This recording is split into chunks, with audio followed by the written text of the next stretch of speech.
Bueno, muy buenas tardes a todos los que nos están en estos momentos siguiendo desde Buenos Aires, Argentina, el webinar desde Testing Baires. Mi nombre es Gustavo Terrera y estamos en presencia de la ingeniera Ana Karina Valdés, que nos va a estar contando todo lo vinculado con el testing de aplicaciones móviles y responsive, web responsive. Cari, ¿cómo estás? ¿Bien? Hola Gustavo, bien, todo bien por suerte. Gracias Bueno. por la presentación. ¿Vos? Muy bien, Karina. Muy bien, gracias a Dios. Muy bien. Bueno, te dejo todo para que arranques. Dale. Dale, gracias. Chao. Chao. Bueno, buenas tardes. Gracias por unirse a este webinar de Mobile Testing. Espero que les resulte interesante. Bueno, como dijo Gustavo, bueno, mi nombre es Ana Karina Valdés. Soy ingeniera en sistemas de información. Ejerzo como Project Leader y Scrum Master. Hace como 8 años que estoy sobre todo en la parte de QA y hace 4 que estoy más enfocada en la parte de móviles. Trabajo, bueno, he trabajado también en proyectos con desarrollo, pero bueno, mi parte más fundamental y mi corazoncito siempre está con la parte de QA. Bien. Bueno, vamos a empezar arrancando con el desafío del testing que tienen las aplicaciones móviles. Todos aquellos que ya vengan realizando pruebas en ambientes desktop que les haya tocado y sobre todo lo más común que son las aplicaciones web, los sitios web, y después empezaron con la parte mobile, se habrán encontrado que la parte mobile es diferente. ¿Por qué? Porque tenemos muchas más variables que tener en cuenta. Es mucho más largo el testing, los tiempos son mucho mayores y es mucho más complejo. Aquellos que ya han empezado directamente con la parte mobile, por ahí no han sufrido esa diferencia. Los que ya venimos trabajando muchos años, lo sentimos.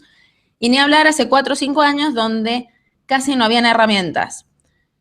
Hoy, gracias a Dios y a los avances y todo, tenemos un montón de herramientas que nos ayudan muchísimo a la hora de realizar el testing. Algunas de ellas las vamos a nombrar para tener en cuenta que justamente el objetivo de este webinar es hacer una breve introducción a las diferentes aplicaciones y lo importante que tenemos que tener en cuenta a la hora de armar nuestro plan de prueba. Bien, pero para arrancar es una breve introducción, vamos a decir por qué es importante.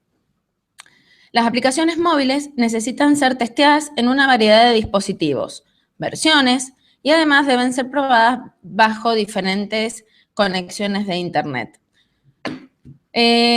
Los vamos a mencionar un poquito después, pero bueno, como saben, todos los dispositivos que hoy hay en el mercado hay una variedad impresionante.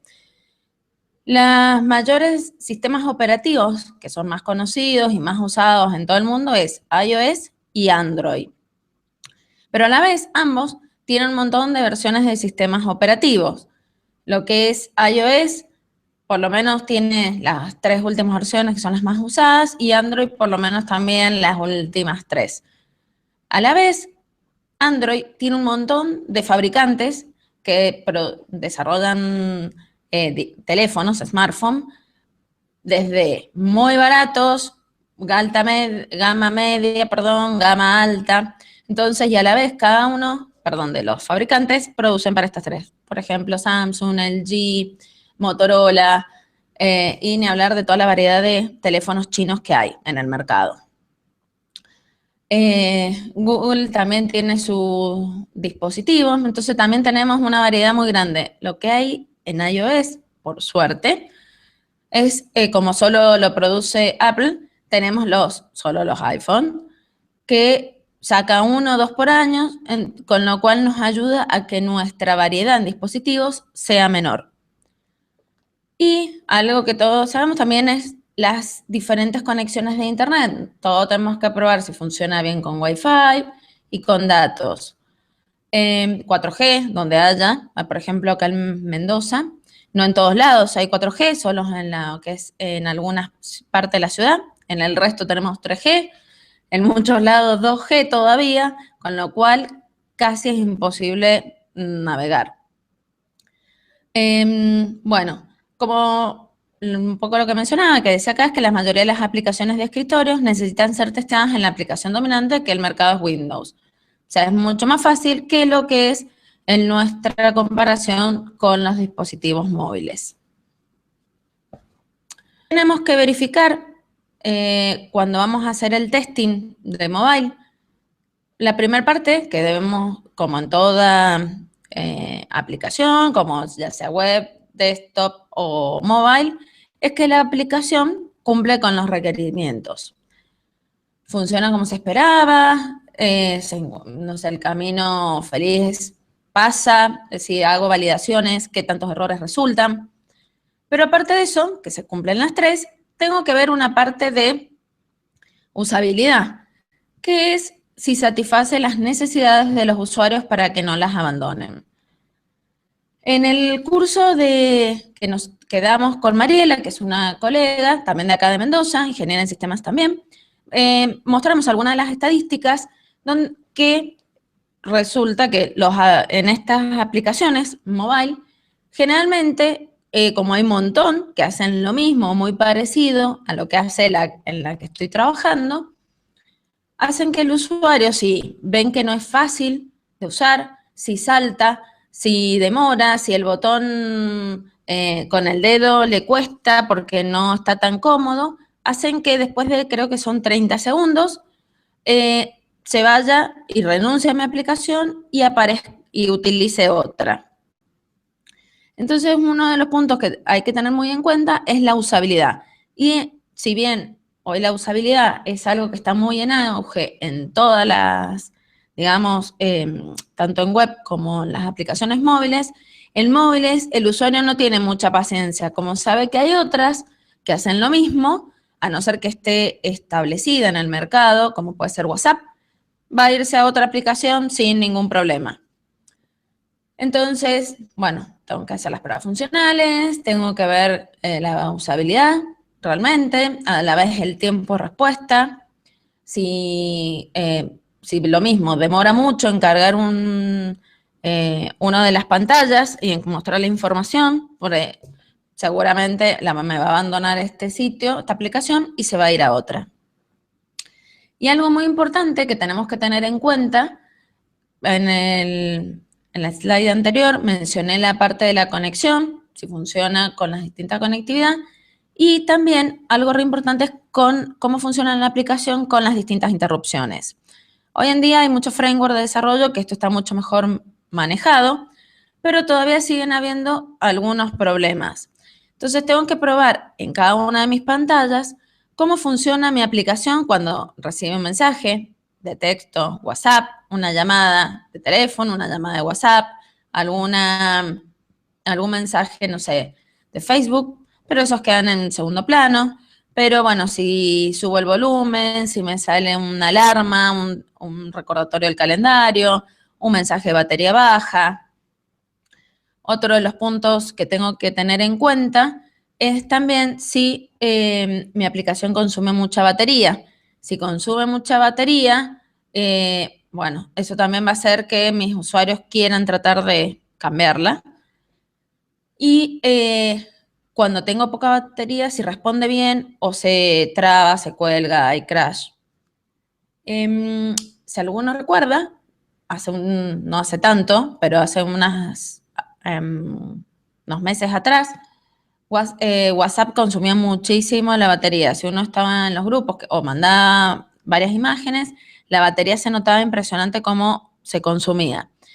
Con los releases posteriores ha habido una mejora bastante importante en este sentido. WhatsApp se pudo dar el lujo de mantener esto, ya que es una aplicación que está reinstalada, pero esto mismo en otras aplicaciones debería haberse mejorado con mucha anticipación porque seguramente el usuario ya lo hubiera cambiado. Entonces, nosotros, como QA, tenemos que cumplir un montón de roles. Testear funcionalmente, ver la parte de UX, ver cómo funciona con las interrupciones, ver cómo funciona con la conectividad, ver las baterías y ver que realmente si el usuario se siente cómodo, ¿sí? Porque hoy todo aquel que use una aplicación en el teléfono nunca va a estar pendiente 100% de la aplicación, sino que va a estar todo el tiempo interrumpido, ¿sí? Porque además puede que esté esperando el colectivo, viaja en el subte, está esperando en el médico, entonces mientras tanto aprovecha y hace algo. Entonces, pero la interrumpieron por un montón de cosas, entonces es importante que se sienta cómodo con nuestra aplicación, que los puntos siempre estén donde ha dejado la aplicación, vuelva, pueda retomar, que no se pierdan. Entonces, bueno, como QA es importante que tengamos siempre todos esos puntos de vista en cuenta. Bien, eso es un poco para empezar a introducirnos todo lo que abarca lo que tenemos nosotros que hacer. Hay algunas pruebas más que deberíamos tener en cuenta, por ahí lo que es seguridad, por ahí performance, pero bueno, estas son automatización, pero son otras pruebas que por ahí las iremos definiendo tal vez en un segundo paso.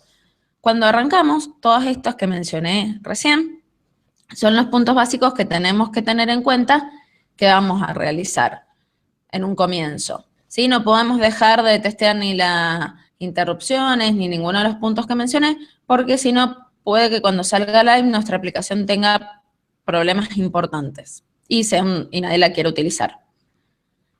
Bien. ¿Qué necesitamos definir entonces cuando arrancamos? Bien importante, definir un buen test plan. Para que el test plan sea bien realizado, debería obviamente, si en los proyectos hay un líder de QA, que el líder de QA participe,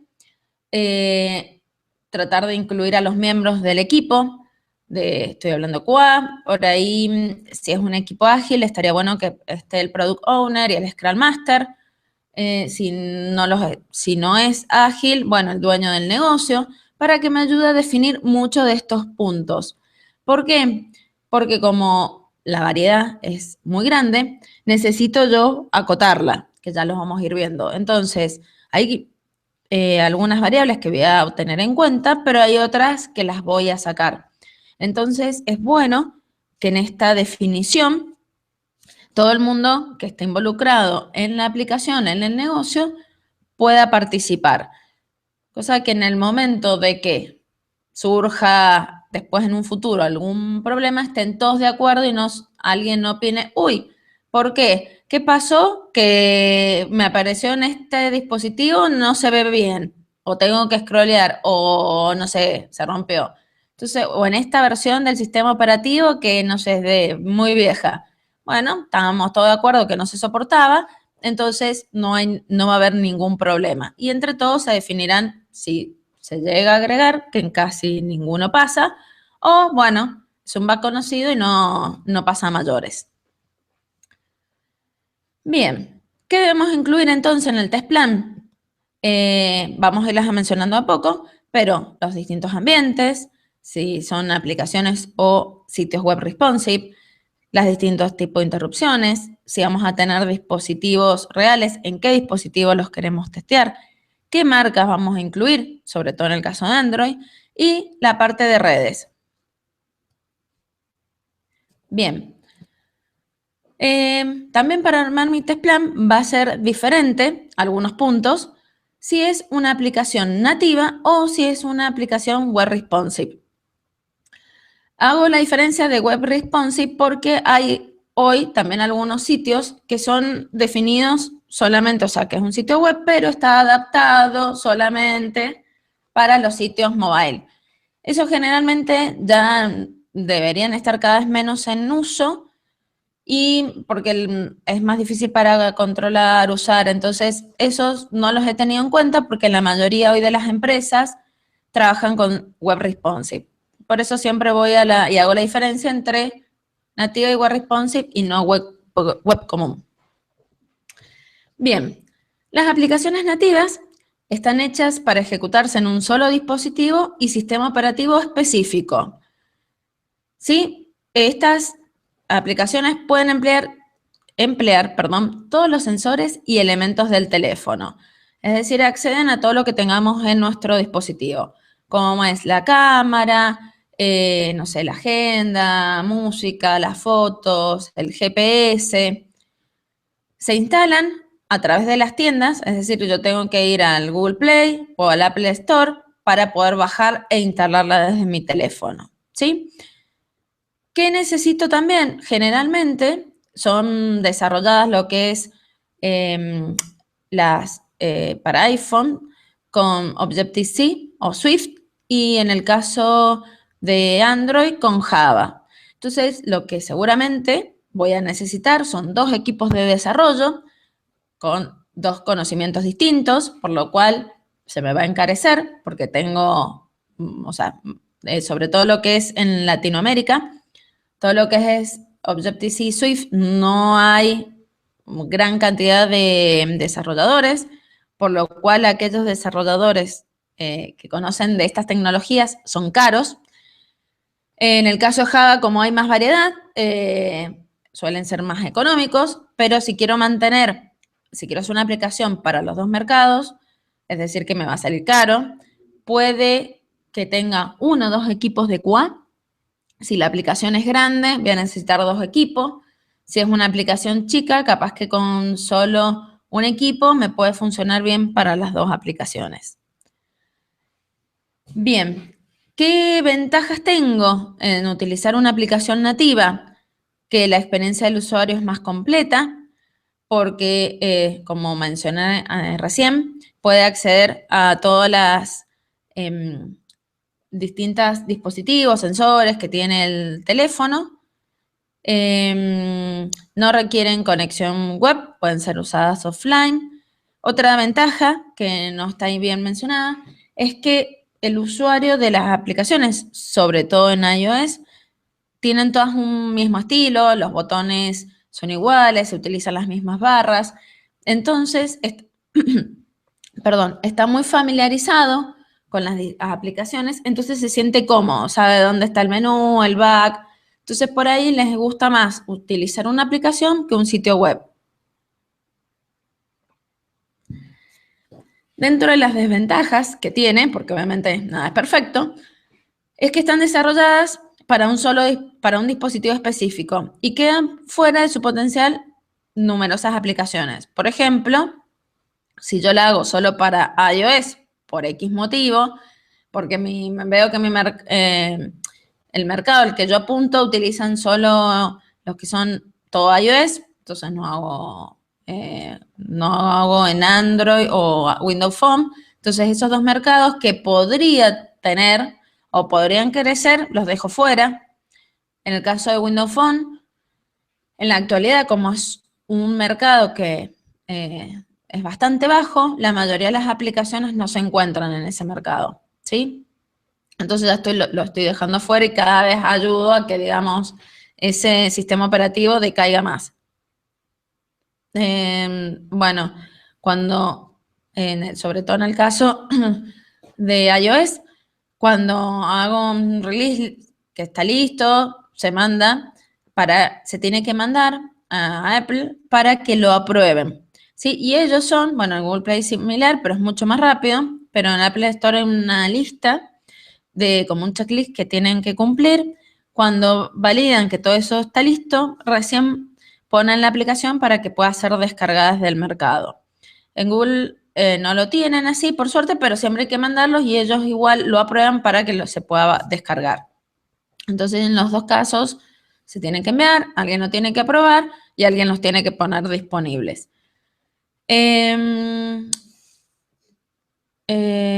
Necesitan, bueno, como mencioné antes, desarrolladores con conocimientos específicos para las plataformas. Y, como dije, para iOS, el conocimiento, como son pocos, son caros. Y aparte es un poco más complejo, entonces es bastante más caro. Bien, si no utilizo una aplicación nativa, entonces puedo utilizar una aplicación web. Voy a mencionar las diferencias que tiene la aplicación Web Responsive, pero también al final voy a decir por qué en algún caso si conviene una o no. Las aplicaciones web, a diferencia de las aplicaciones nativas, se ejecutan dentro del navegador del teléfono, ¿sí? En este caso no necesito ir a ninguno de los mercados, ni bajarla, ni instalarla, sino lo que necesito es acceder al browser. En el caso, puedo usar de alguno de los dos, puedo usar los que vienen nativos, Chrome o Safari, o me habré bajado alguno que me guste y poder utilizarlo. Las aplicaciones estas generalmente son desarrolladas, bueno, en la actualidad con HTML5, pero pueden haber algunos que los tienen con HTML, JavaScript y hojas de estilos. ¿Qué ventajas tiene? Que se pueden ejecutar en múltiples dispositivos, evitando así complejidades de tener que crear varias aplicaciones. Solamente hago una y esa puede ser accedida tanto para desktop, para tablet, para smartphone y para las distintas versiones, tanto para iOS como para Android y también para Windows Phone, que antes, generalmente cuando desarrollo aplicaciones nativas, siempre queda como de lado. Bien, el proceso de desarrollo es sencillo, ya que se emplean las tecnologías que ya son conocidas o más conocidas. Se pueden encontrar también con los tradicionales buscadores, no necesito nada más, solo acceder al browser, y no necesitan de la aprobación de ningún fabricante para poder ser publicadas. Por lo cual, yo directamente como desarrollador o como empresa, está listo, o el release está aprobado, directamente subo el código al servidor y ya está. Los cambios se ven en el momento. Las desventajas que tiene es que los accesos a los teléfonos son limitados. No se pueden vender a los marketplaces y la mayoría de las aplicaciones no funcionan sin conexión a Internet. Es decir, bueno, no sé, casi todas, porque se me cortó Internet, no puedo seguir viendo. Este año han salido unos frameworks que están tratando de imitar más el comportamiento de las aplicaciones nativas. Tratando de poder acceder a algunos recursos del teléfono y tratando de que, si bien no tengo internet, poder avanzar un poco más o hasta un punto para que el usuario no sienta eso, se quedó sin internet en el momento, perdió todo. Igual, esta parte con las aplicaciones web no llega hoy a igualar a las nativas, y desde el punto de vista de desarrollo es más complejo, ¿sí? Porque lo otro es una aplicación nativa que ya accede, en esto hay que hacerle algunas modificaciones y trabajarlo más. Y de la parte de la conexión a internet tampoco es que se puede completar toda la transacción, sino que podré avanzar un poco más, pero no llego a cumplir todo. En cambio, en las nativas, muchas tienen una base de datos instalada en el teléfono, entonces cuando tienen conexión a internet o están programadas durante ciertos periodos, se conectan al servidor y mandan toda la información. O algunas lo hacen con llamada a las API, ¿no?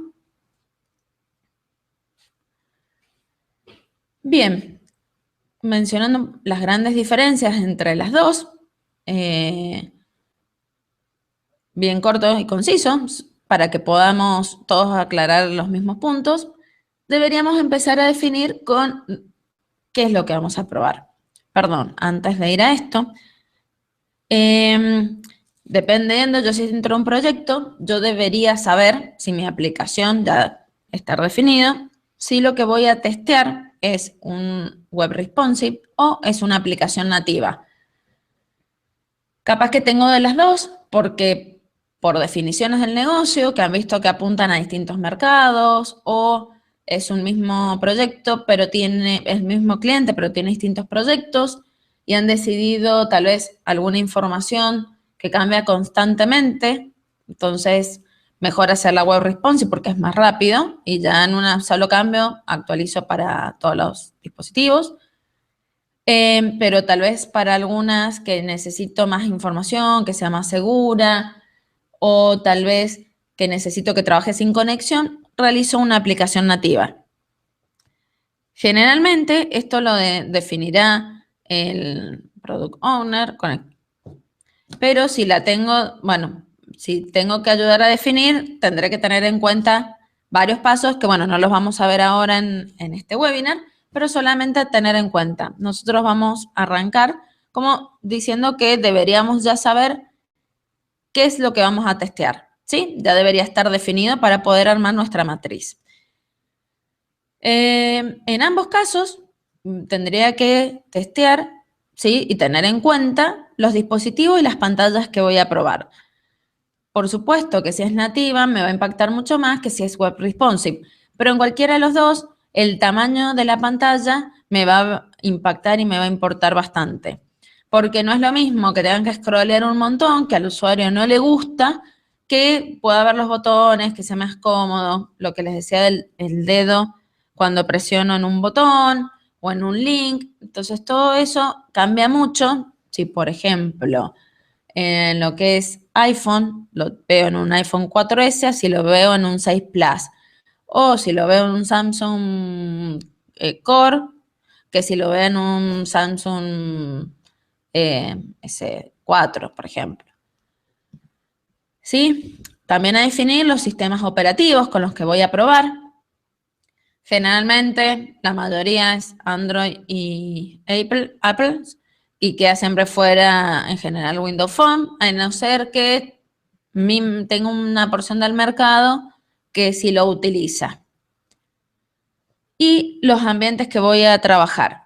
Generalmente se trabajan con 3 ambientes: beta, release y producción. En la parte que son nativas, hay también herramientas que me permiten utilizarlas para que y las pueda descargar simulando, que sea el Apple Store o el Google Play, para estos 3 ambientes. Generalmente en beta se testean las user story o los requerimientos que tenga para ver que funcionan bien, para reportar los errores en una etapa temprana. Cuando ya se han detectado todos los errores, se ven que todas las user stories están aprobadas y voy a pasar a ejecutar mi regresión, se hace en un ambiente de release, que es lo más similar, que incluye varias librerías y todo, para que similares a las que van después a producción, que es el build que se aprueba. Generalmente QA debe aprobar un build para que salga a live, que vaya a los distintos mercados. Y finalmente, cuando ya se terminó, cuando ya está en el Apple Store o en el Google Play, se debería hacer el último testing, que sería en live o en producción, que es bajar la aplicación directamente del mercado y hacer una pequeña prueba para ver que no hayan errores, por lo menos, ¿sí? Que no haya ningún crash, que sería importante probar. Lo de los ambientes son importantes porque el de release, o sea, un ambiente beta, sobre todo en iOS, si yo testeo, hago mi regresión en un ambiente de beta, después, como tiene ciertas librerías que no deberían estar incluidas, en la mayoría de los casos, después Apple te lo rechaza. Entonces, es re importante tener en cuenta que los ambientes sean distintos. Y las pruebas beta justamente me ayudan a poder hacer todas las pruebas que yo quiera, por ahí necesito apuntar a distintos ambientes, a distintas bases de datos. Entonces es importante por ahí siempre probar siempre las user story en beta, hacer las pruebas de regresión en el release y nunca se olviden de cuando están ya aprobadas y en live las aplicaciones, instalarlas y hacer alguna pruebita, un quick smoke, un smoke bien cortito para ver que nada esté roto. Bien, continuando con mi matriz de decisión, tendré que tener en cuenta ¿sí? Si voy a testar solo en smartphone o también en tablet. En este caso, agregué el iPod para Apple, pero el iPod generalmente no se testea, pero bueno, como para tenerlo en cuenta. Si voy a testear en solo smartphone, bueno, ya tengo toda mi parte de iPad que ya la saco, entonces la voy achicando. Y mi matriz ya se centra solamente en los distintos iPhones. Si por el contrario voy a utilizar los dos, entonces tendré que tener en cuenta desde cuál teléfono voy a empezar a testear. Hay herramientas como el Google Analytics que permiten ver, si yo ya tengo una aplicación que existe, qué cantidad de usuarios utilizan qué dispositivos y qué cantidad de usuarios utilizan qué versiones del sistema operativo. Entonces eso me ayuda a poder después definir, ok, entonces necesito que mi aplicación solamente esté sea soportada por iOS 8 y 9 o el iPhone 5S en adelante. Pero si estoy por recién arrancar una aplicación que no existe en el mercado, tal vez me tenga que basar con las estadísticas generales. Entonces, de acuerdo a eso, tendré que hacer las pruebas. Y según también van a variar muchas de estas estadísticas. Si estoy probando los iPhone en Estados Unidos y veo las estadísticas de Estados Unidos a Europa, sobre todo Londres, con las estadísticas de lo que es Latinoamérica, que obviamente muchos menos tienen lo que es dispositivos iPhone o iPad, y lo que es un 6 Plus, un 6S Plus, lo que es en Latinoamérica casi que no hay o es muy bajo. En cambio, en Estados Unidos va a ser la mayor cantidad de usuarios. Si lo pruebo para un mercado general, seguramente tendré que estar incluyendo desde el iPhone 4S en adelante. Y lo mismo con los iPad, ¿sí? Tendré que ver qué opciones tengo. Lo ideal sería utilizar tal vez el iPad Mini 3, el iPad Air 2 y el iPad cuarta generación, que son los últimos. Pero también va a depender del mercado y de los dispositivos que yo tenga, ¿sí? Ahora, actualmente, con los últimos cambios que tenemos en la Argentina, no hemos comprado en la empresa en la que trabajo estos tipos de dispositivos, pero hasta hace unos meses atrás era re difícil conseguirlos y el precio era demasiado caro, entonces teníamos que seleccionar muy cuidadosamente cuál de estos dispositivos íbamos a trabajar y cuáles conseguíamos, ¿sí? Y generalmente había que encargarlos con mucha anticipación. Entonces, todo esto, como a nosotros nos impactaba por políticas, también les puede impactar al resto de ustedes que están hoy por hoy trabajando. Entonces, a la hora de armar la matriz, es algo a tener en cuenta. En mi caso, que los clientes los tenemos fuera del país, en Estados Unidos y Londres principalmente, esto para ellos les llamaba mucho la atención de que no pudiéramos contar con estos dispositivos como ellos. Bueno, eso es también algo que por eso es re importante a la hora de armar todo el plan nuestro y en qué dispositivo vamos a probar, que sean físicos, que esté siempre el product owner o el dueño de la aplicación, porque si no está bien especificado y planteado desde el principio, podríamos tener bastantes problemas. Bueno, en el caso de iOS, como seguíamos, los 3 versiones del sistema operativo más usadas, 7, 8 y 9. El 7 es muy chiquitito, lo que se usa en el mercado. Como vemos, generalmente es un 5%, el 8 es un 11% y el 9 un 84%. Estas son las estadísticas generales, ¿sí? A mayo. Puede que ahora haya cambiado un poquito más y tal vez haya reducido un poco más el 7 y un poquito más el 8.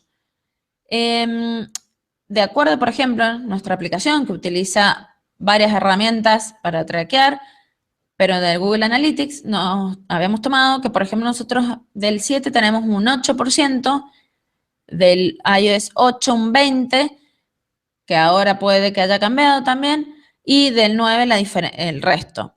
Entonces, para nosotros era importante mantener 8 y 9, pero justo, si bien 7 es muy poquito, era una gama que es de clientes bastante importantes.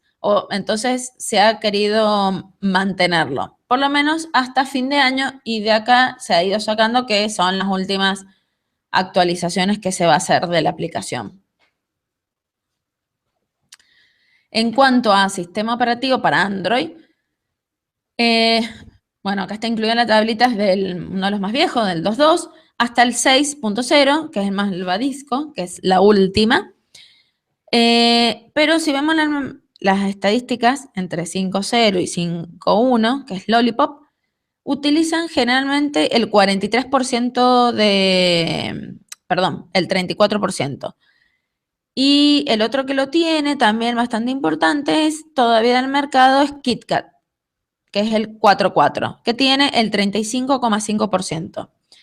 A la diferencia de iOS, que generalmente la mayoría está con la última versión, en los usuarios de Android no actualizan a la última. Muchos pueden ser por la gama de dispositivos, porque hay una gama de dispositivos baja, que por ahí las últimas actualizaciones no las soportan bien, entonces les empiezan a andar lento, o directamente no está disponible. Una gama media, que por ahí lo usa, pero como tiene el teléfono, pero no le da demasiada importancia, no actualiza la versión del sistema operativo. Y bueno, y aquellos de gama media y alta que sí lo utilizan de forma más frecuente son los que suelen actualizarlo a las últimas versiones. Entonces, en el caso de Android, es re importante, por ejemplo, fíjense, deberíamos tener en cuenta sí o sí las versiones 4.4, las 5, las 2 y las 6. Bien, en mi matriz de decisión, para lo que son las aplicaciones nativas, tendría que tener en cuenta los distintos sistemas operativos y las versiones, como indiqué recientemente. ¿Sí? En este caso, vería el 7, es muy probable que lo sacara de mi matriz en general, pondría tal vez 8 y 9. En Android pondría de versión de sistema operativo 4.4, 5, 5.1 y 6, si estoy arrancando con una aplicación nueva. ¿Qué teléfonos voy a utilizar? Voy a lo mismo, no sé, por ahí, si quiero ver bien las diferencias, en el caso de iOS, agarraría y empezaría con un iPhone 4S, un 5S, un 6 Plus, por ejemplo, para tener en cuenta. En el caso de Android, por ahí tendría algunos de acuerdo al negocio que yo esté trabajando, pero podría ser alguno de media gama y algunos de alta gama, incluiría el que viene por Google siempre. Y en marcas trataría de usar las que son más reconocidas, que es LG, Samsung, tal vez algún Motorola, pero tendría que ver siempre, qué sé yo, que trabajaría con Moto G, LG, LG 6, 7 creo que están, como para más o menos poder ver que tengan un buen hardware, ¿sí? Que tengan bastante memoria, un buen procesador, para ver cómo funcionan mis aplicaciones. Entonces yo de ahí ya estoy armando y solo voy a smartphone. Si tengo que agregar tablet, tendría que ver, bueno, también que agregaría Samsung, por ejemplo, bueno, un iPad, el iPad mini, una tablet de 7, de 8, capaz que necesite alguna de 10, dependiendo que necesite. ¿Sí? Entonces ahí yo ya estoy viendo mi matriz. Bueno, agregué lo de interrupciones y por ahí lo de las API. Enseguida vamos a ver un poquito más para cómo tener en cuenta. En el caso de web, yo no necesito tanto ver qué versión del sistema operativo, porque ya no me impacta tanto si es un iOS 8 o 9, o si es Lollipop, o si es Malvavisco, pero sí me va a importar, por ejemplo, la versión que tenga del browser. Es decir, que necesitaré hacer las pruebas en Safari, en el caso de iOS, porque es el browser que viene por defecto, o el Chrome en el caso de Android. Si estuviera trabajando con un Windows Phone, haría con Internet Explorer. Pero podría yo, dependiendo cómo sea el usuario, agregar algún otro browser. Por ejemplo, en Android tal vez trataría de agregar lo que es Firefox, ¿sí? U Opera, que hay varios que también lo utilizan. Si estoy apuntando a un mercado por ahí latinoamericano, en el caso de iOS, también agregaría Chrome. No en el caso del mercado de Estados Unidos, porque generalmente no son de cambiar tanto o instalar otros navegadores aparte del que viene con el teléfono por defecto. Bien, en mi matriz, yo como estaba hablando, hablé de varios de los dispositivos. Generalmente, la idea que voy a tratar de probar siempre es a definir en qué rango. ¿Por qué? Por el tamaño que voy a tener en cuenta, eso sí me es importante, tanto para web como para una aplicación nativa. Si el tamaño, cómo se ve la aplicación en el teléfono 4S con el 6 Plus es totalmente diferente, ¿sí? Entonces tengo que ver que en los dos se vea bien. Si es si es responsive, lo mismo, ¿sí? Porque en el 4S la pantallita es muy chiquita y en el 6 Plus tengo como más del doble la pantalla del 4S. Entonces, cómo se ve, cómo es la navegación Y eso es muy importante verlo en los dispositivos físicos. Pero, como no puedo generalmente tener todos los dispositivos que definen mi matriz con las distintas versiones del sistema operativo, en el caso de las nativas, se recomienda por ahí el uso de emuladores o simuladores. Estas herramientas no, no cambian, digamos, ahí se me fue la palabra, me disculpas, no reemplazan lo que es el dispositivo físico, pero ayudan por lo menos a ver que la aplicación funcione correctamente, a tratar de ver que no hagan crashback, sea una buena ayuda. Generalmente no serían indicadas para una regresión.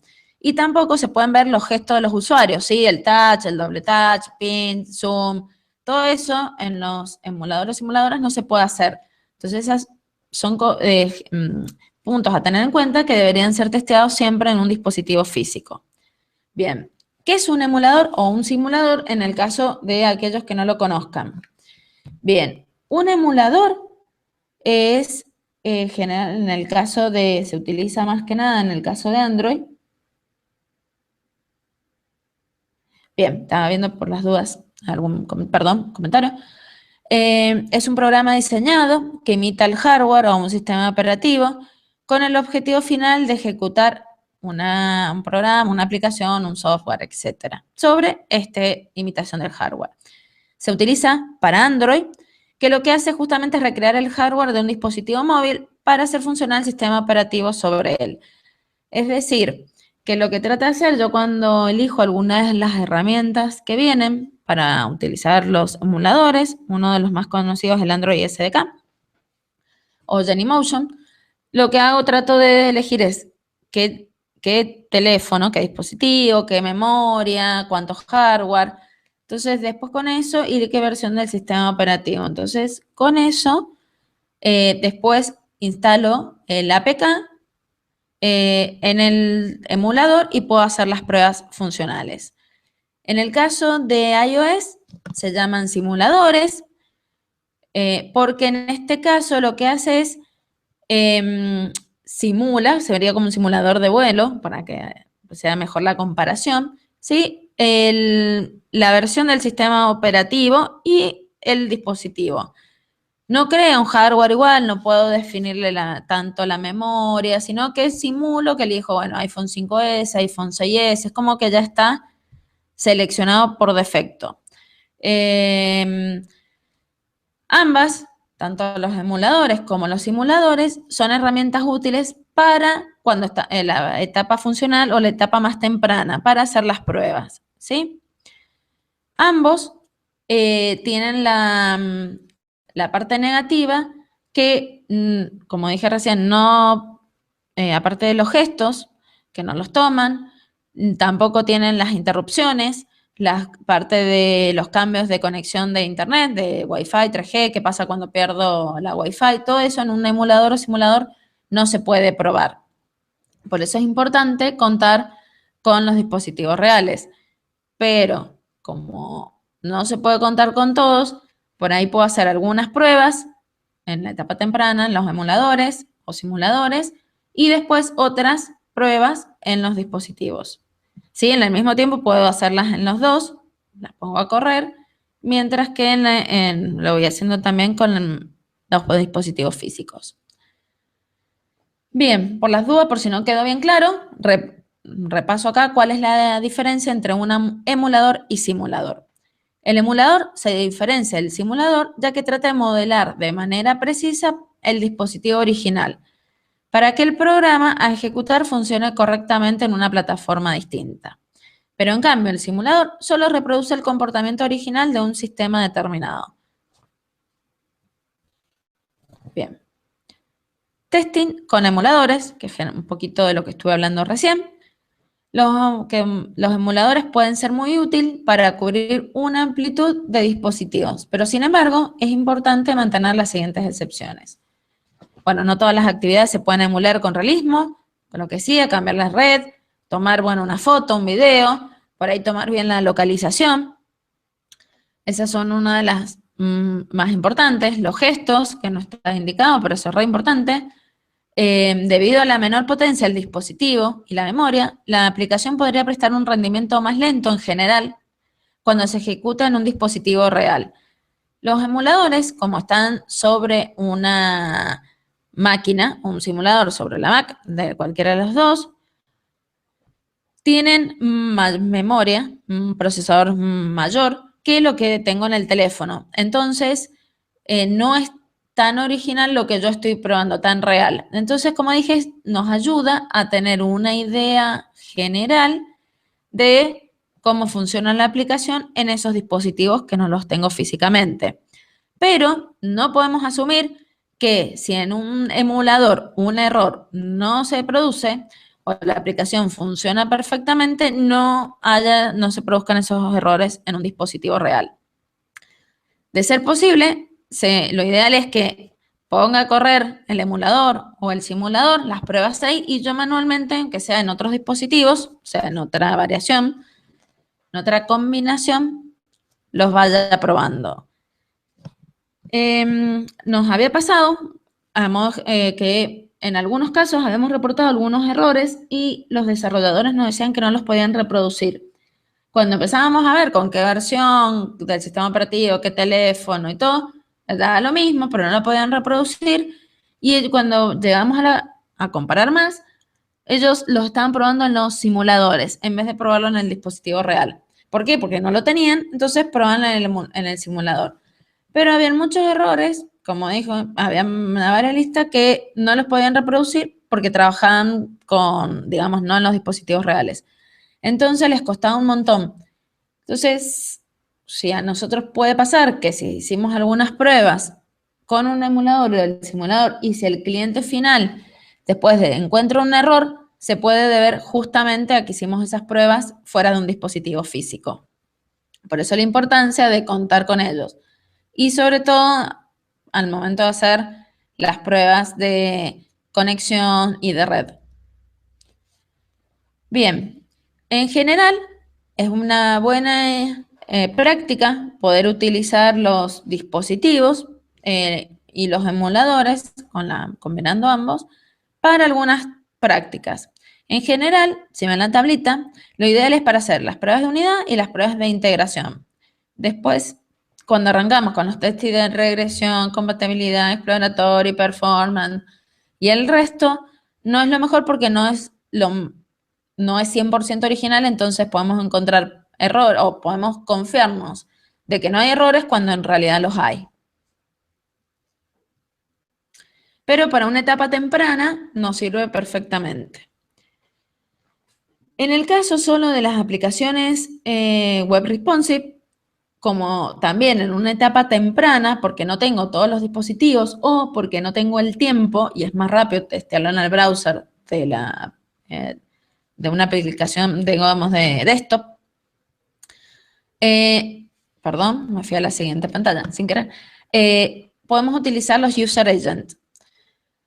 ¿Qué son? Bueno, los browsers de escritorio tienen herramientas que permiten simular múltiples browsers de dispositivos móviles. ¿Sí? Lo que es muy útil al momento de testear un sitio web responsive, ya que permite probarlo en distintas versiones y a bajo costo. Y aparte es rápido, porque yo puedo abrir rápidamente distintas pestañas, distintas ventanas, perdón, y les voy poniendo, y lo voy cambiando. Uno que se vea como un iPhone 5S, el otro como un Android, como un LG, otro como una tablet 7, otro como el iPad Air. Entonces, me va adaptando, me va simulando, el tamaño lo tengo que yo checar un poquito manualmente, pero el contenido me lo adapta a esas dimensiones que tendrían esos dispositivos. No hay una variedad, digamos, pero no están todas las combinaciones. Hay algunas que vienen por defecto, que son las que se pueden utilizar. Tanto Chrome como Firefox tienen User Agents que se pueden utilizar, ¿sí? Esto, al igual que el emulador o el simulador, viene muy bien en la etapa, como digo, temprano. Cuando estoy haciendo las pruebas de unidad, que estoy viendo si la User Story funciona bien, si cumple con los requisitos, si el diseño cómo se ve, si se ve bien, si no se superpone. En el caso de iPhone, recuerden que estoy probando con Chrome y el browser por defecto es Safari. Entonces, debería también tener el Safari en el desktop, pero bueno, no tiene los user agents. Pero me sirve como para por lo menos empezar a hacer de que, bueno, está cumpliendo, se ve bien, funciona, y después al final tendré que hacer siempre una prueba en los dispositivos. ¿Sí? Bueno, acá mismo dice, el uso de los user agents no reemplaza el testing en dispositivos móviles, pero pueden usarse al probar también los distintos tamaños de las pantallas, ¿sí? Otras herramientas que podemos tener en cuenta, digamos, lo más importante es tener los dispositivos físicos con nosotros. Por X motivos no los podemos tener o no podemos tener todos. Podemos hacer uso de emuladores, user agents para la parte de las aplicaciones web responsive, perdón, de los sitios web responsive, pero también hay algunas herramientas o algunas empresas que ofrecen el testing en las nubes. Cada vez más hay más empresas que lo ofrecen, pero bueno, las más usadas por ahí es Xamarin, TestDroid, también está Perfecto y, bueno, ahora me voy a olvidar, Keynote, Google Cloud. Bueno, hay varias que con el tiempo han ido creciendo. Generalmente por ahí, supongo por precio, porque permiten también desarrollo, pruebas de unidad, automatización. Xamarin y TestDroid son una de las más utilizadas. ¿Esto qué diferencia tiene con lo anterior? Que las pruebas se hacen sobre dispositivos reales en las nubes. ¿Sí? Estas empresas te ofrecen una variedad de dispositivos con combinación de sistemas operativos. Entonces, las pruebas se hacen, hay que grabarlas, ¿sí? Como si fueran aquellos que han utilizado Selenium o algo similar, es como que se graban las pruebas sobre el teléfono fijo que yo estoy teniendo, que utilizo, y después las subo a estas plataformas, al menos por lo que habíamos visto en Xamarin nos ha funcionado así. Y después las pongo a correr y selecciono en qué dispositivos yo quiero. Esto no es gratis, por supuesto, tiene un costo, dependiendo qué vaya a usar, cuál sea tanto el rango de dispositivos, horas, si lo voy a usar para automatización, todo, tienen distintos costos. Que junto con toda la gente que esté involucrada, deberíamos tomar en cuenta qué es lo que nos conviene, si hacer las pruebas en esto o contar con mayor cantidad de dispositivos en mi empresa. Sí, siempre algún dispositivo manual está bueno tener para hacer alguna prueba. Porque en teoría, si bien yo como me graba los gestos que yo hago en el teléfono y esto lo corre en un dispositivo real, el gesto y todo sería lo mismo. Después me manda un informe con los errores que he detectado. Pero para tranquilidad nuestra, como no es lo mismo verlo en el momento que está corriendo, a ver después un reporte. Entonces, es lo bueno siempre sería tener algún dispositivo físico. O sea, en conclusión, siempre está bueno que contemos con algún dispositivo. ¿De qué va a ser? Y de acuerdo a a la prioridad que le demos, generalmente debería ser alguno de los últimos dispositivos y alguno más viejo. Y lo mismo, una de las últimas versiones del sistema operativo con alguna que sea la más vieja o la más utilizada, en el caso de Android, que sería la 4.4, por ejemplo. Bien, y como para ir terminando, que se nos ha extendido un poquito más, para utilizar esta matriz de priorización, porque como dijimos, no podemos tener igual todos los dispositivos, por más que contemos con emuladores, simuladores, los Test Cloud, las herramientas de Test Cloud, el tiempo para validarlo en todos es bastante mayor. Si uso las herramientas de Test Cloud, como en teoría las pongo y corren, las puedo dejar corriendo a la noche, las pueden correr simultáneamente en un montón de dispositivos. Pero no se puede correr en el 100%, entonces debo definir qué es lo que dejo afuera. Para eso, lo que digo, debería conocer algunas estadísticas, aunque sean las generales. Si ya mi aplicación ya lleva un tiempo, utilizar algunas herramientas como dije, Google Analytics y examinar cuáles son las versiones del sistema operativo, marcas y de teléfono y versiones de teléfono que se están utilizando para priorizar mis pruebas en eso. En el caso de, si es web responsive, tanto la combinación de dispositivos no me va a importar tanto, pero sí igual los tamaños, que insisto que es lo más importante, ¿sí? Y las versiones del navegador. Y entonces voy a necesitar, para saber qué fabricante, el fabricante es, si es Samsung, si es LG, Motorola, etcétera, resolución, que lo decía es los distintos tamaños de las pantallas, cuáles son las que más me conviene probar. Recuerden que en el mundo Android esta resolución es terrible, la variedad que tengo. Entonces, bueno, ¿cuáles son las que yo voy a poner en mi matriz? ¿Cuáles son las que están aprobadas por el Product Owner? Que son las que se van a ver, ¿sí? Bueno, la relación de aspectos es lo que está un poco relacionada recién. Y la recomendación del negocio para llevar a cabo las pruebas o conseguir estadísticas para un dispositivo o sistema operativo particular, que es lo que hablaba recién. Esto es un ejemplo de algunas que nosotros estamos utilizando en la actualidad. Una matriz que hemos definido hace poquito para definir nuestras pruebas de regresión, que las hemos hecho, por ejemplo, en iPad mini con iOS 9.3. Nosotros, por cuestiones con el cliente, está definido hasta ahora que solo ejecutamos las pruebas en dispositivos manuales, físicos, y estamos empezando a utilizar una de las herramientas de Test Cloud, que nos están dando buenos resultados, pero bueno, todavía no corremos el 100%. Entonces, como no utilizamos simuladores, tenemos varios dispositivos con varias versiones del sistema operativo, pero también hemos achicado las pruebas a, si bien tenemos más del doble lo que tenemos acá, la cantidad de QAs y el tiempo para realizar las pruebas no es infinita, entonces hemos hecho una combinación, que es como muestra acá, por ejemplo, el iPad mini con iOS 9.3, el iPad 2 con iOS 8.4, el iPad 3 con iOS 8.0.2, el iPad Air 2 con la versión de iOS 9.2.1, el iPad 4 con la última versión que es iOS 9.3. Y para el iPhone, por ejemplo, lo mismo, el iPhone 6 Plus con iOS 9.3, 5S con 9.1, otro con 5S con 8.4, otro 4S con 8.1.3, el iPhone 6 con 9.3 y el 4S con 8.1.3. Tenemos nosotros también el iPhone 4S con iOS 7 para que hacemos también algunas pruebas. En esta, en las pruebas de regresión la hemos excluido, pero las incluimos en la prueba de Smoke que hacemos al final.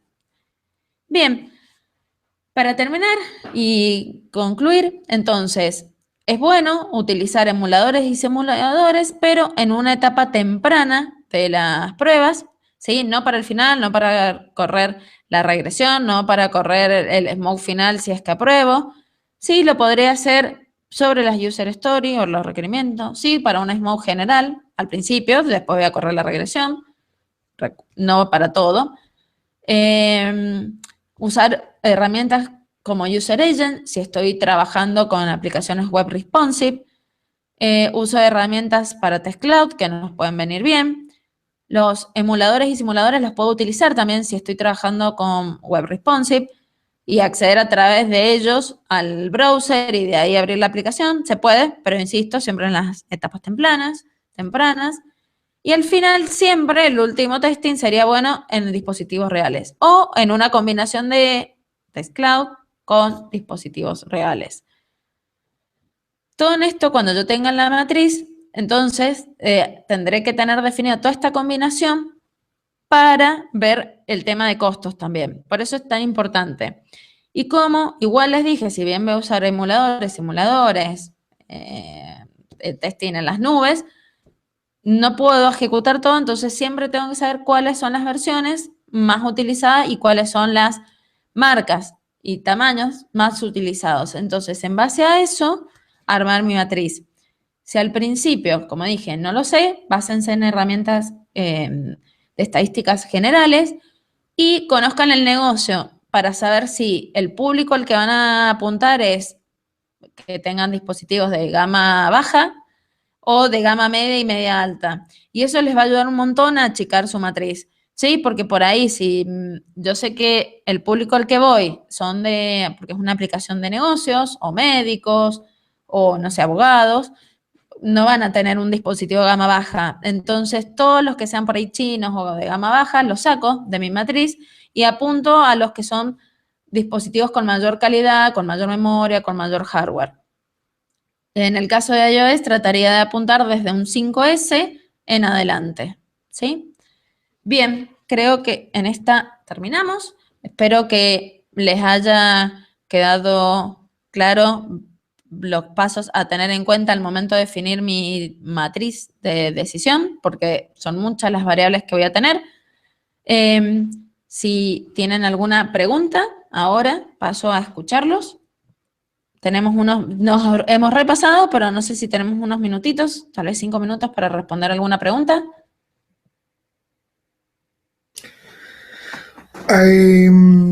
Karina, ¿me escuchás, no?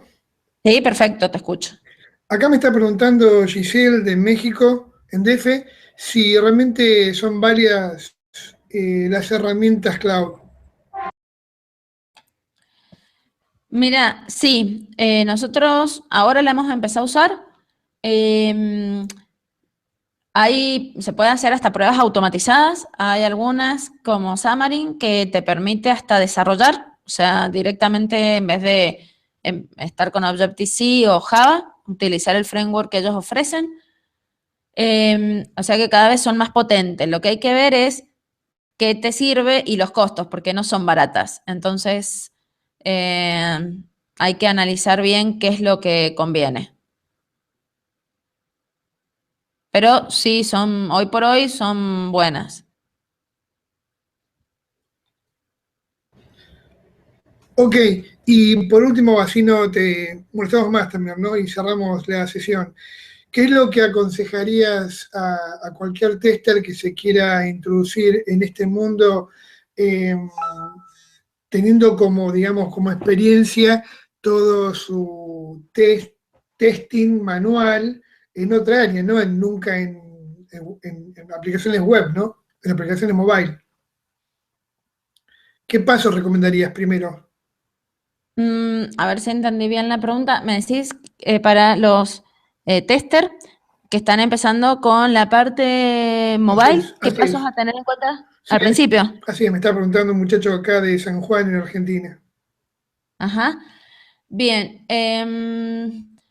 Bueno, al principio serían lo mismo, cuáles son los requerimientos, obviamente siempre para tener en cuenta. Lo mismo si se supone que debería poder testearla yo al ser responsive tanto en smartphone como en tablet como en desktop. Entonces debería hacer las pruebas en las tres. Viene muy bien el uso de los user agents porque rápidamente yo puedo ver si los requerimientos se cumplen, si se ve bien el diseño, si se adaptan bien a la pantalla. Eso es muy rápido. Entonces, una forma buena, rápida y barata de poder empezar las pruebas.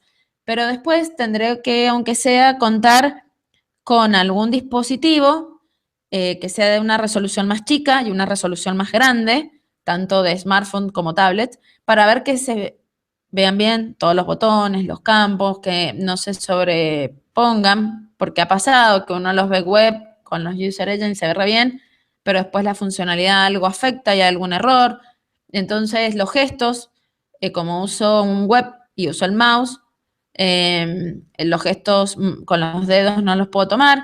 Entonces, arranca con los user agents y después con la prueba de algún dispositivo. Con que tengas, aunque sea la variedad de uno chico y uno de una pantalla más grande, y los browsers, ¿no?